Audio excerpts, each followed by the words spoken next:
Welcome to BC study circle. ఈ వీడియోలోనండి గతంలో ఒక ప్రశ్న అడిగాడు, previous multiple choice question. Okay, భారతదేశంలో పిఎంజేడివై అనున్నది ఒక కేంద్ర పథకము. దాని యొక్క పూర్తి పేరు ఏమిటి అని ఇచ్చాడు. ఓకే, ప్రధానమంత్రి జన్ ధన్ యోజన స్కీమ్, ప్రధానమంత్రి జీవన్ ధన్ యోజన స్కీమ్, ప్రధానమంత్రి జ్యోతి ధన్ యోజన స్కీమ్, ప్రధానమంత్రి జాగృతి ధన్ యోజన స్కీమ్ అని ఇచ్చాడు. మీ అందరికీ ఐడియా ఉండొచ్చండి, ప్రధానమంత్రి జన్ ధన్ యోజన స్కీమ్ అండి, అబ్రివేషన్.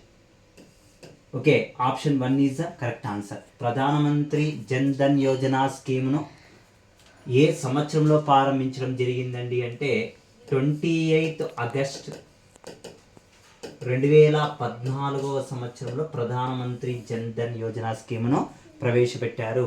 ఈ స్కీమ్ యొక్క ప్రధానమైనటువంటి ఉద్దేశం ఏంటండి అంటే ఫైనాన్స్ ఇన్క్లూజివ్ ప్రొవైడెడ్ చేయటం, ఆర్థిక సమ్మిళిత్వాన్ని కలిగించాలి. అందుకోసము బ్యాంకుల్లో జీరో బ్యాలెన్స్ మెయింటైన్ చేసే విధంగా జీరో బ్యాలెన్స్తో అకౌంట్ ఓపెన్ చేసుకోవడానికి అవకాశము ఇవ్వటం జరిగినటువంటి స్కీమ్ అండి.